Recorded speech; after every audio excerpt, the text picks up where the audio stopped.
कलयुग से डरो मत, बल्कि आने वाले सतयुग के आगमन की खुशी मनाओ, क्योंकि हर अंत अपने साथ एक नई शुरुआत लेकर आता है। जब हम धर्म के साथ खड़े हैं तो हमें डर किस बात का? डर तो उन्हें होना चाहिए जिन्होंने अधर्म की सीमा पार कर दी है। लेकिन एक प्रश्न हमेशा उठता है, आखिर कलयुग के अंत से डरने की नहीं बल्कि आने वाले सतयुग का स्वागत करने की बात क्यों कही जाती है? क्या सच में समय का वह क्षण धीरे धीरे करीब आ रहा है जब अंधकार के बाद एक नया युग जन्म लेगा? आज हम इसी पावन कथा में इस गहरे रहस्य को समझने वाले हैं।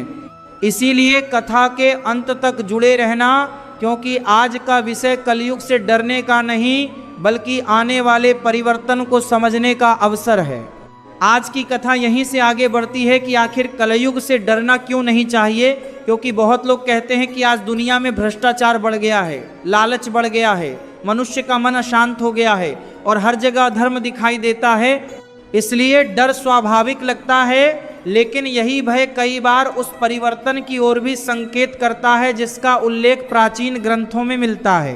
कई कथाओं में समय के उस दौर का वर्णन मिलता है जब कलयुग अपने अंतिम चरण में पहुंचता है और मनुष्य के भीतर यह प्रश्न उठने लगता है कि क्या अब कोई बड़ा परिवर्तन होने वाला है। कुछ लोग इसे उन भविष्यवाणियों से जोड़ते हैं जिनका उल्लेख प्राचीन ग्रंथों और कथाओं में मिलता है, जहां यह कहा गया है कि जब अधर्म अपनी सीमा पार कर जाता है तब भगवान विष्णु का कल के अवतार प्रकट होगा और वह धर्म की पुनः स्थापना करेगा। यही विचार कई लोगों के मन में भय भी पैदा करता है, क्योंकि जब लोग कल के अवतार का नाम सुनते हैं तो उनके मन में एक ऐसा दृश्य बन जाता है जिसमें तलवार लिए एक दिव्य शक्ति आती है और पूरे संसार में विनाश कर देती है। इसीलिए कई लोग सोचने लगते हैं कि जब वह समय आएगा तो सब कुछ समाप्त हो जाएगा। लेकिन यदि इस विचार को गहराई से समझा जाए तो यह स्पष्ट हो जाता है कि किसी भी अवतार का उद्देश्य केवल विनाश करना नहीं होता। अवतार का उद्देश्य हमेशा संतुलन को पुनः स्थापित करना होता है। जब संसार में अधर्म बहुत बढ़ जाता है और धर्म कमजोर पड़ने लगता है तब ईश्वर किसी न किसी रूप में प्रकट होकर उस संतुलन को फिर से स्थापित करते हैं। इसलिए यह समझना जरूरी है कि अवतार किसी का अंत करने के लिए नहीं आते बल्कि सत्य का मार्ग दिखाने के लिए आते हैं। जो लोग धर्म के मार्ग पर चलते हैं उन्हें किसी भी अवतार से डरने की आवश्यकता नहीं होती, क्योंकि इतिहास ये बताता है कि जब भी भगवान ने अवतार लिया उन्होंने हमेशा धर्म की रक्षा की और अधर्म का अंत किया। त्रेता युग में जब भगवान विष्णु ने श्री राम के रूप में अवतार लिया तब रावण जैसा शक्तिशाली राजा भी अपने अहंकार और अधर्म के कारण नष्ट हो गया। लेकिन जो लोग धर्म के मार्ग पर थे उन्हें भगवान राम का दर्शन प्राप्त हुआ और उनका जीवन धन्य हो गया। वही कथा यह भी बताती है कि भगवान का अवतार हमेशा उन लोगों के लिए आशा लेकर आता है जो सत्य और धर्म का पालन करते हैं। फिर समय आगे बढ़ा और द्वापर युग आया। उस युग में भी जब अधर्म बढ़ने लगा और अन्याय अपनी सीमा पार करने लगा तब भगवान विष्णु ने श्री कृष्ण के रूप में अवतार लिया। श्री कृष्ण ने केवल युद्ध नहीं कराया बल्कि उन्होंने मनुष्य को धर्म का गहरा ज्ञान भी दिया। उन्होंने गीता के माध्यम से यह समझाया कि जीवन में कर्म, धर्म और सत्य का क्या महत्व है। महाभारत का युद्ध केवल एक युद्ध नहीं था बल्कि वह धर्म और अधर्म के बीच का संघर्ष था जिसमें अंततः धर्म की विजय हुई। लेकिन इस कथा के साथ एक प्रश्न हमेशा उठता है कि यदि भगवान स्वयं श्री कृष्ण के रूप में धरती पर उपस्थित थे तो फिर द्वारका नगरी समुद्र में क्यों डूब गई और यादव कुल का नाश क्यों हुआ? इस प्रश्न का उत्तर भी इतिहास और कथाओं में मिलता है।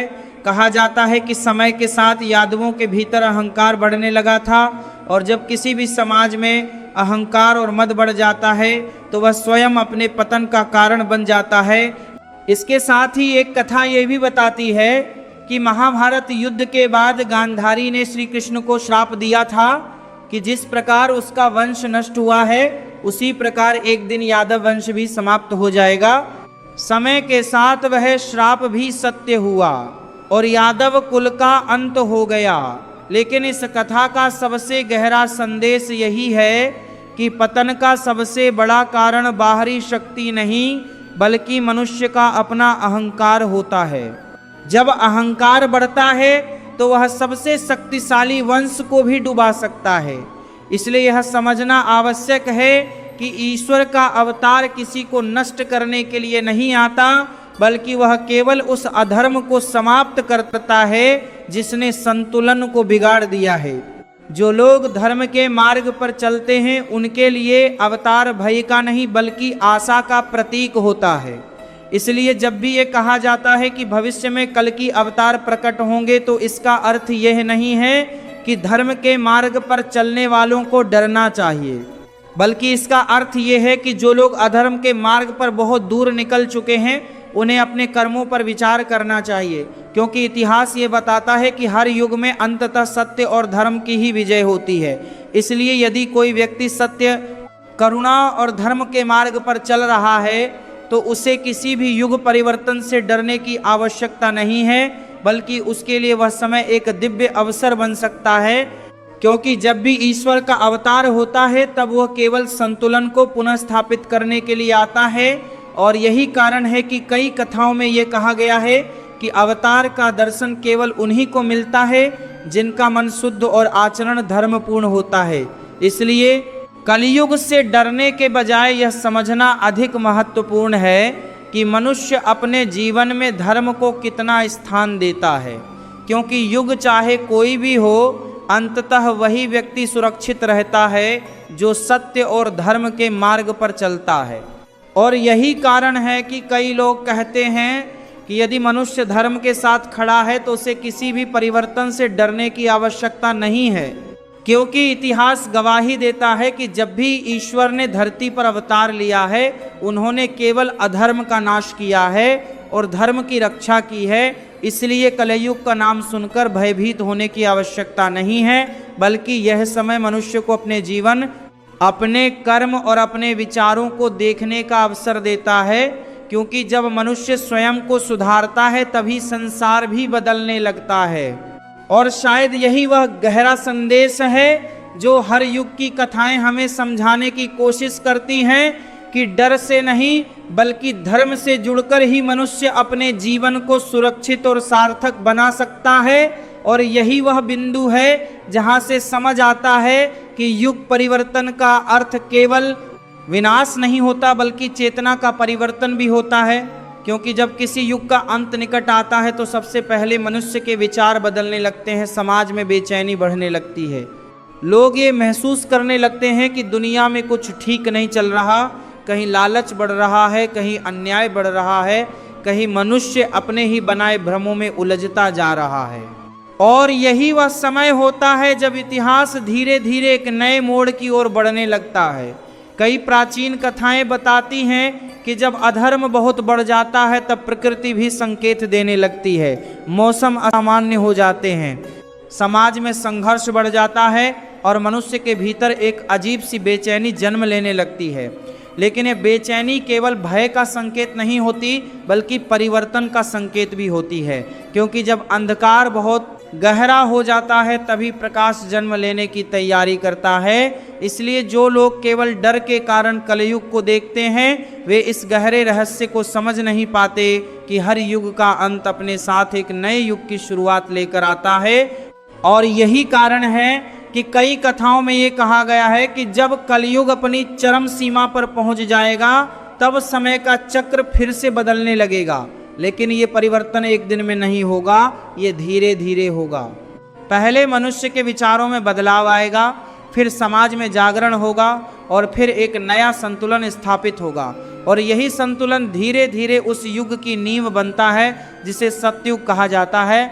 सतयुग केवल एक समय का नाम नहीं है बल्कि वह एक ऐसी अवस्था है जहाँ मनुष्य का मन शुद्ध होता है, जहाँ सत्य का महत्व सबसे अधिक होता है, जहाँ करुणा और धर्म समाज की नींव बनते हैं। इसलिए यह समझना जरूरी है कि सतयुग केवल आकाश से अचानक उतरने वाला कोई चमत्कार नहीं है, वह मनुष्य के भीतर से जन्म लेता है। जब अधिक से अधिक लोग सत्य और धर्म के मार्ग पर चलने लगते हैं, तब वही चेतना धीरे धीरे पूरे समाज में फैलने लगती है और वही चेतना एक नए युग की शुरुआत बन जाती है। जब अधिक से अधिक लोग सत्य और धर्म के मार्ग पर चलने लगते हैं, इसलिए यदि कोई व्यक्ति धर्म के मार्ग पर चल रहा है तो उसके लिए युग परिवर्तन भय का विषय नहीं बल्कि आनंद का विषय हो सकता है, क्योंकि वह जानता है कि सत्य का मार्ग कभी व्यर्थ नहीं जाता। इतिहास बार बार यही बताता है कि चाहे अधर्म कितना भी शक्तिशाली क्यों न दिखे, अंत में विजय हमेशा धर्म की ही होती है। इसीलिए जब लोग कहते हैं कि कलयुग का अंत निकट है, तो उसका अर्थ केवल विनाश नहीं समझना चाहिए, बल्कि यह समझना चाहिए कि समय एक नए संतुलन की ओर बढ़ रहा है। और यही कारण है कि कई लोग कहते हैं कि कलयुग से डरने के बजाय आने वाले परिवर्तन को समझना अधिक आवश्यक है, क्योंकि जो व्यक्ति परिवर्तन को समझ लेता है वह भय से मुक्त हो जाता है। वह जान जाता है कि अंधकार केवल अस्थाई है और प्रकाश निश्चित है। इसलिए यह समय डरने का नहीं बल्कि जागने का है, अपने जीवन को देखने का है, अपने कर्मों को समझने का है, क्योंकि जब मनुष्य स्वयं को बदलता है तभी संसार भी बदलने लगता है। और शायद यही वह गहरा रहस्य है जिसे समझने के बाद मनुष्य कलयुग से डरना छोड़ देता है और आने वाले सतयुग की संभावना को महसूस करने लगता है, क्योंकि हर अंत वास्तव में एक नई शुरुआत की दहलीज ही होता है। और शायद यही सबसे बड़ा संदेश है जिसे समझ लेना जरूरी है कि युग परिवर्तन केवल डर और विनाश की कथा नहीं होता, बल्कि यह मानव चेतना के जागरण की कथा भी होता है। और चेतना के जागरण की कथा भी होता है क्योंकि जब मनुष्य अपने भीतर झांकना शुरू करता है, जब वो अपने कर्मों को सुधारने की कोशिश करता है, जब वह सत्य और धर्म के मार्ग को फिर से अपनाने लगता है, तभी धीरे धीरे अंधकार कम होने लगता है और प्रकाश का जन्म होता है।